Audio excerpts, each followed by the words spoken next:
Welcome to Keeping It Real with RI Realtors. This is your go-to source for what's happening in real estate right now, with host Mike Pereira. Welcome to another edition of Keeping It Real, and today's guest is Sandi Warner, who is the chairperson for the Risk Management Committee at the Rhode Island Association of Realtors. Welcome, Sandi. Thank you for having me. My pleasure. Now, Sandi, just give us a little bit of background about yourself and what your role is with risk management. Sure. I grew up in Rhode Island. My parents are both Rhode Islanders. I've been here a long time. I own Warner Realty Group in Newport. And for the last 4 years, I've been on the risk committee. In the last 2 years, I've been the chair of that committee. And what risk does through our committee members, through the assistance of Monica staff who runs the risk hotline, we're trying to monitor and stay on top of issues in Rhode Island real estate and in national real estate, and what are some ways we can get ahead of those risks and prepare agents to answer them. Sounds like a pretty important committee, if you ask me. I think so. Yeah. I think so. Now, one thing that, for those of you listening, Sandi didn't mention, but she is President-Elect of the Rhode Island Association of Realtors and will be taking the helm this coming November. Yeah. Are you excited about that? I am.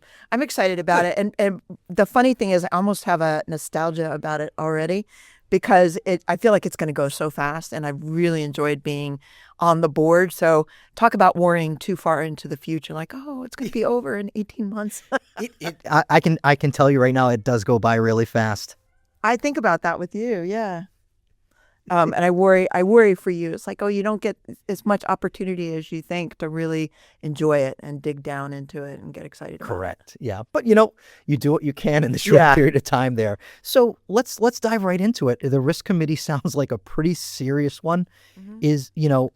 Is there anything specific coming out of the risk committee that you'd like to talk about today? I know that you guys are big into discussing issues that we have with scams. Mm-hmm. I mean, real estate scams have been around forever, but it seems like as time moves on, these scams are getting not only more frequent, but way more clever. Mm-hmm. So is there anything right now that you guys are working on with regards to any new types of scams that you're seeing out there?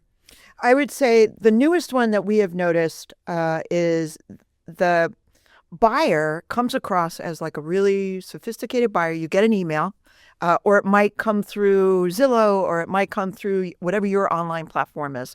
And you get an email, and it's a very nicely well-written email saying we're interested in, that magical house that we're all looking for, the 3 to 4 bedrooms, 2 baths, for the husband and wife and the kids and the dog and the cat. And for whatever reason, they want to communicate with you via Zoom. And I got caught by that one. Really? Because I'm so used to working with military moving into Newport that did not strike me as strange at all until their Zoom wouldn't work. And I kept saying, why don't I just call you? Or why don't I send you a Zoom link? Mm-hmm.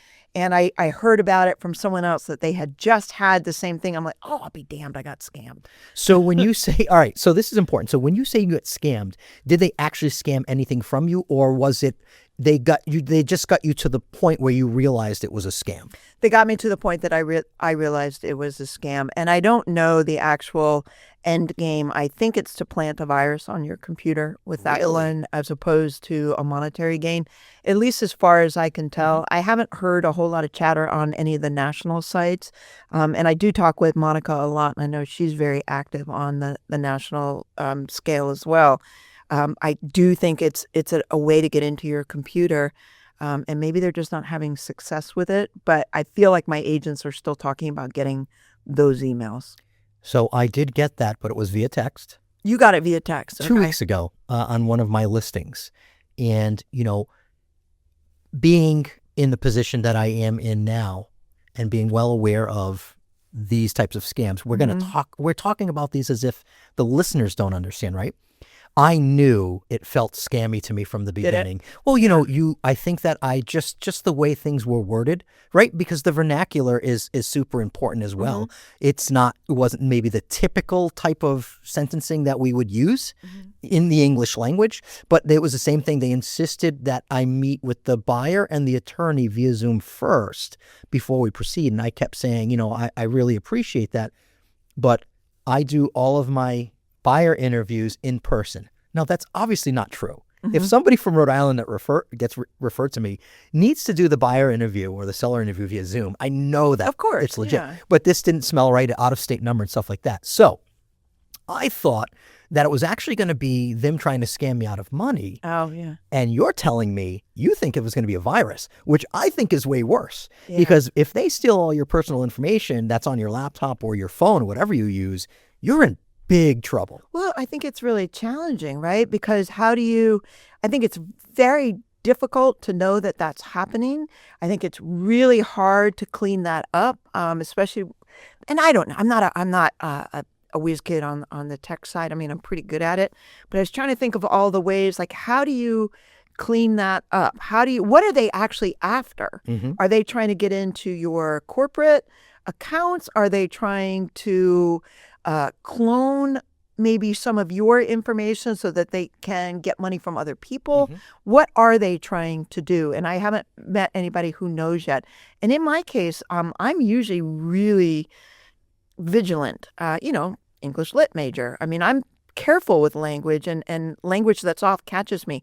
And the one that got me just sounded like, Bob Smith from Oklahoma. It sounded like 100 other people I've talked to. So they're getting smarter with the way they approach At things. least the one that I got. But it sounds like it wasn't that wasn't the case with you. It was a little obvious, but again, I'm on high alert. So just to give everyone listening a bit of a background, Sandi knows this. Whenever you become president of the Rhode Island Association of Realtors, scammers start trying to scam all of the other executive teams. Same with the local board. They send emails out with my name on them, and they ask someone like Sandi or somebody else to help them with money, right? Yep. Hey, Rhonda, who happens to be our treasurer this year, Rhonda's unable to make this payment.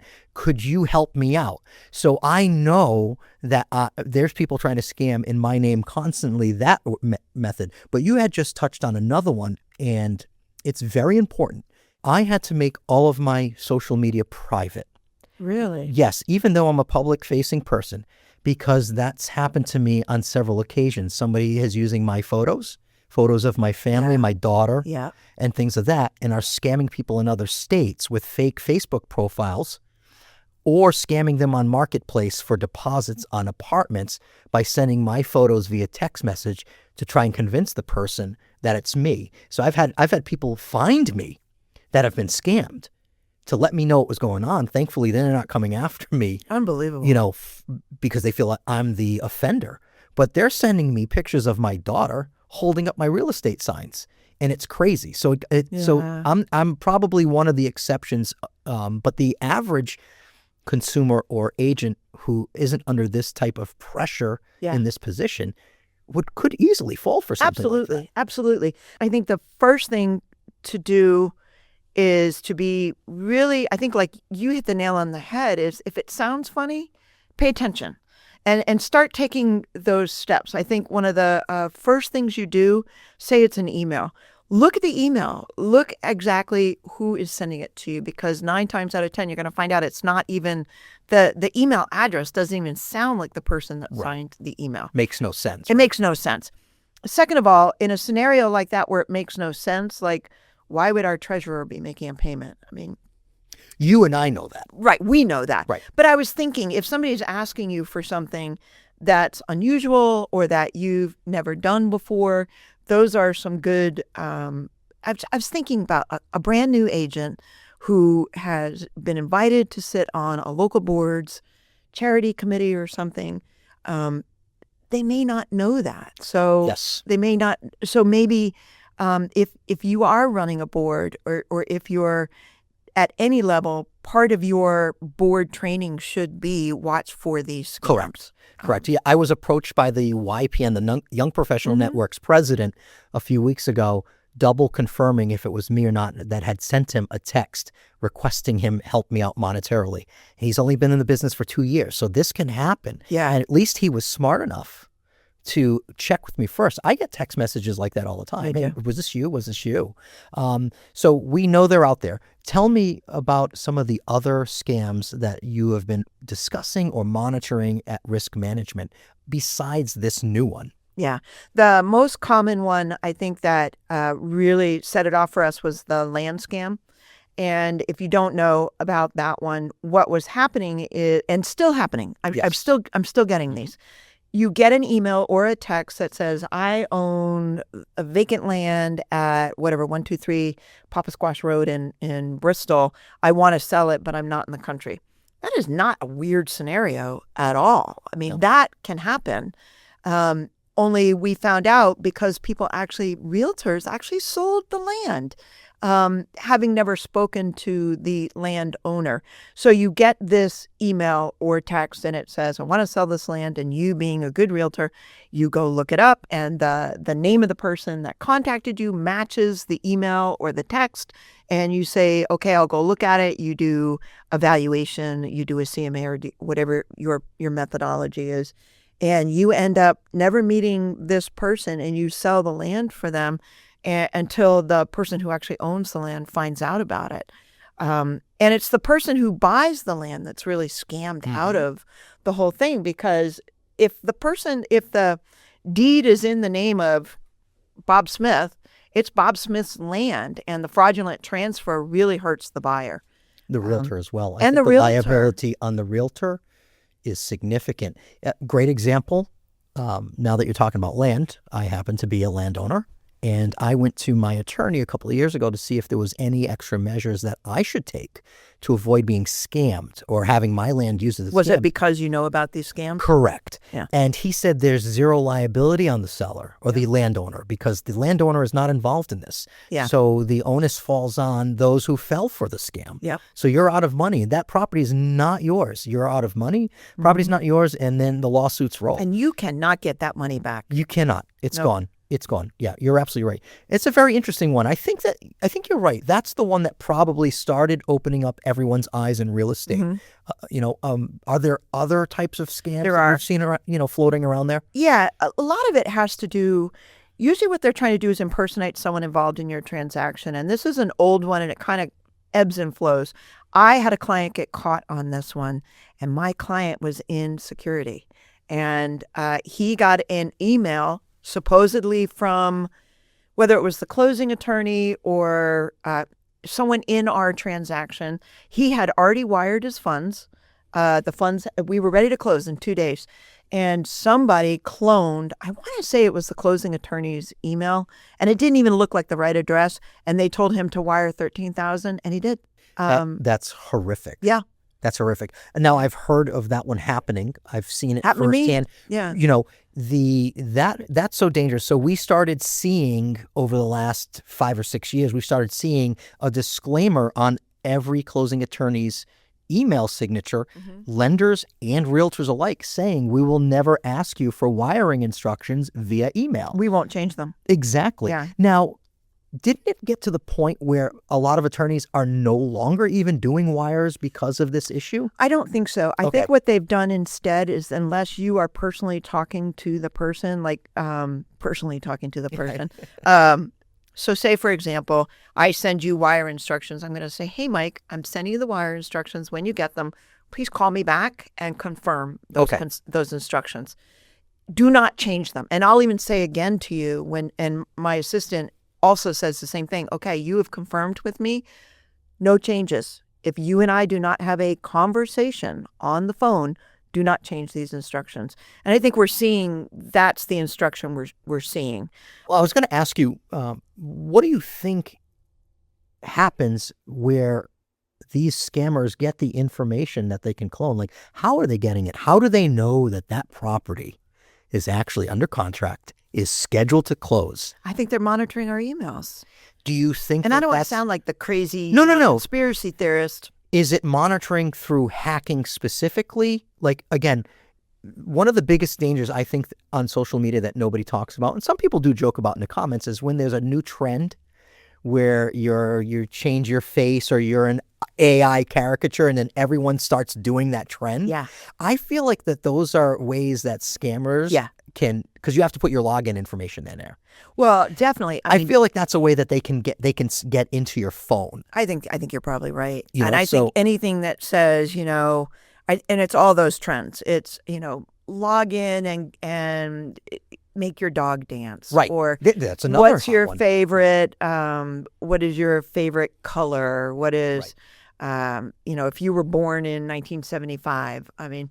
There's a any host those. of them. Yeah. Right. And then people start doing it. It becomes like ad nauseum. It's like your entire feed is this. And I'm like, these are opportunities for scammers I to think you're actually right. get in. Now, has Risk Committee ever discussed any type of method to help avoid getting compromised? Like, would you advise people to update their email password and then do a forced logout of any device that it may be attached to? Do you know if that helps? Well, Risk does not take that, only because we're not a technology committee. Okay. We do more of like when you get the email, how can you tell, if the email address if it doesn't look right, if it's an ampersand instead of an A, that's a good sign. Or if it's a 0 instead of an O, Right. look for those things, and look for the name mismatch. That's They the can first put thing. your full name with just like a dot in between, maybe your initial Right. and your last name, and it will look. And the lazy looks ones legit. don't even try. So Mike Right. Pereira, if I'm a realtor, my email address is going to have my name in it. Right. So if it doesn't, and it's like, I don't know, blue submarine, that's probably not a professional email address. And that's a really good trick to watch. So we talk about some of those. But I think because we are all working on the internet, we do want to be aware when there is communication out there about how to stay safe. And yes, we need to be changing our passwords. And yes, we need really hard passwords.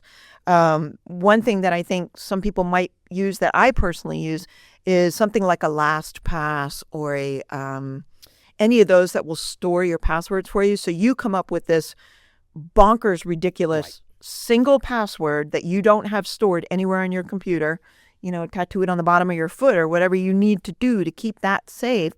And then you're storing passwords inside of one of those. And I don't think it's 100%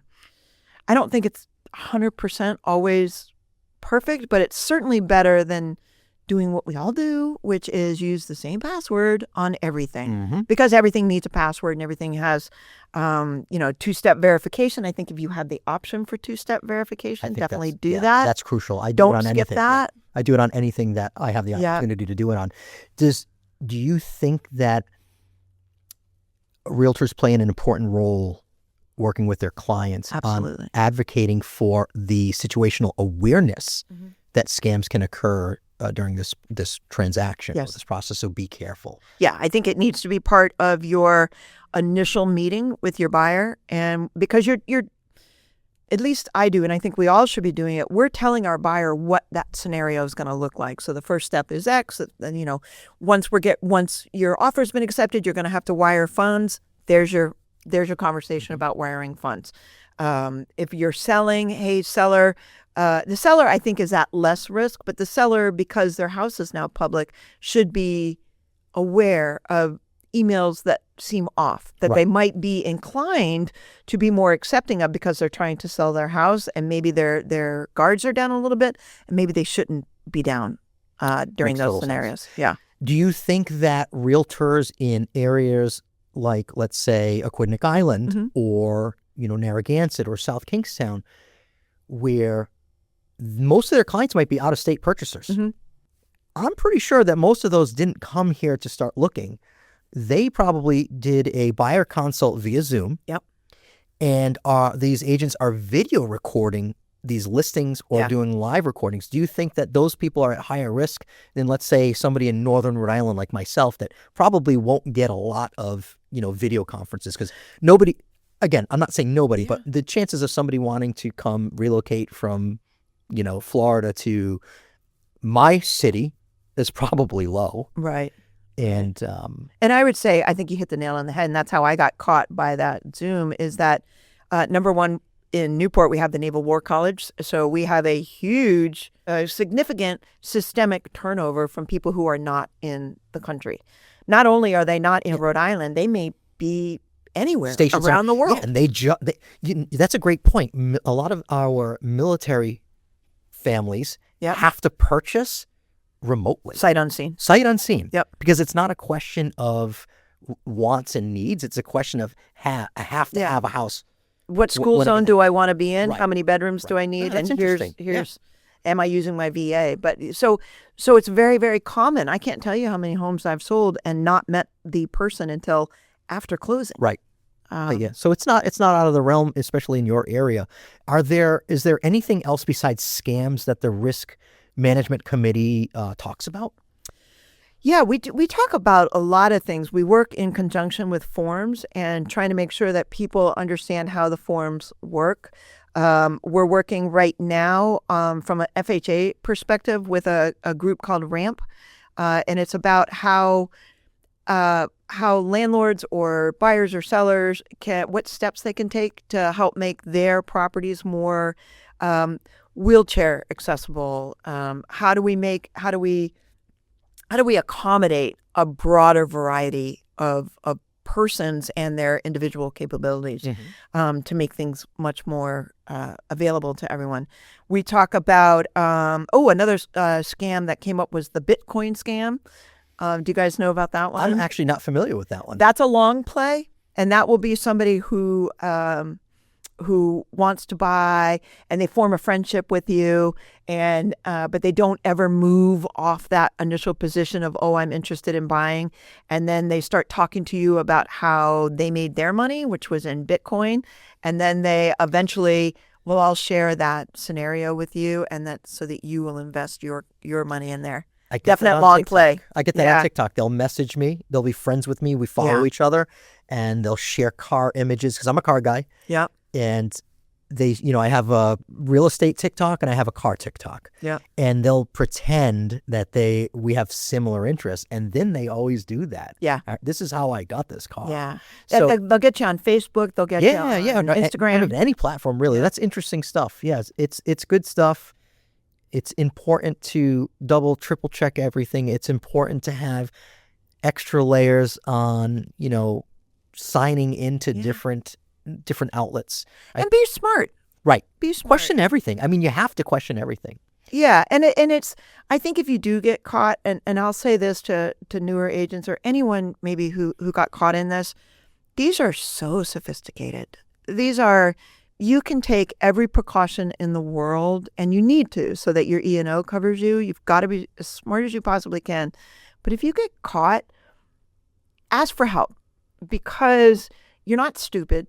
You're not, you got targeted, and there's help out there, even just to make you feel better about what happened, and to try to help your client. But as long as you're taking as many of the steps as you can, you got to do that.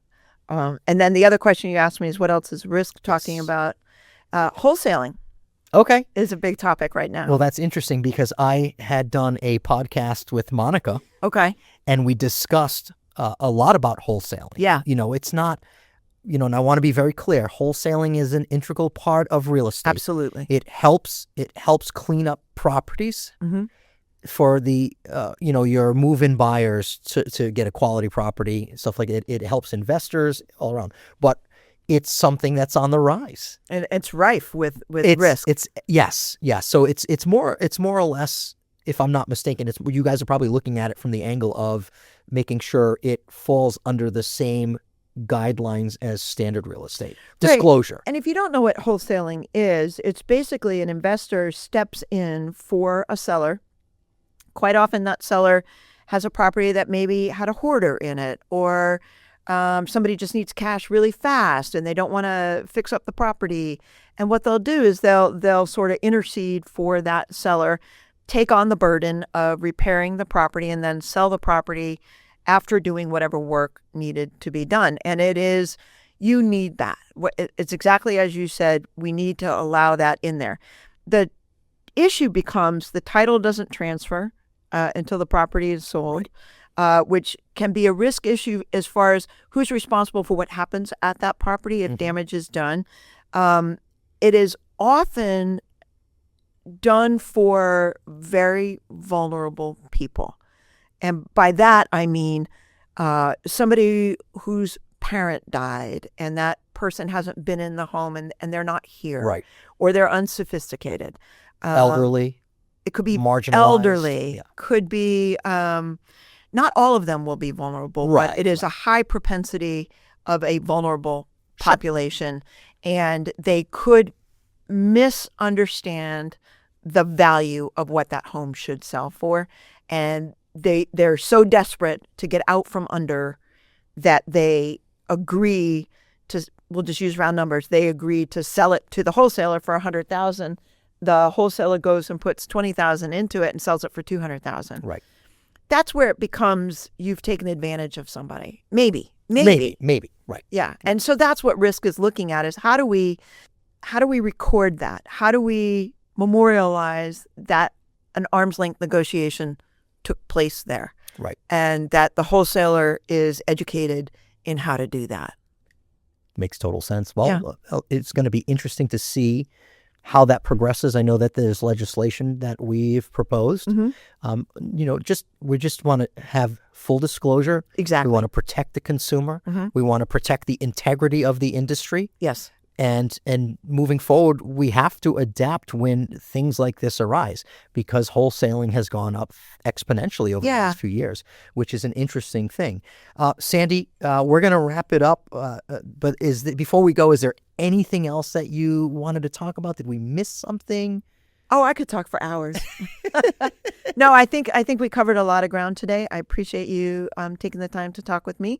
And I hope I answered some questions. You did, and I hope that our consumers and our listeners understand that scams are a very serious issue. Yeah. They could ruin someone's life. Yeah. And we don't want that to happen. Yeah, and everyone has to stay vigilant. Yes. It's, as much as I think every realtor in the world wants to protect their client, some of this happens just completely outside of your knowledge. And so you've got to educate your client. Couldn't have said it any better. Again, thank you very much, Sandi. Thank you.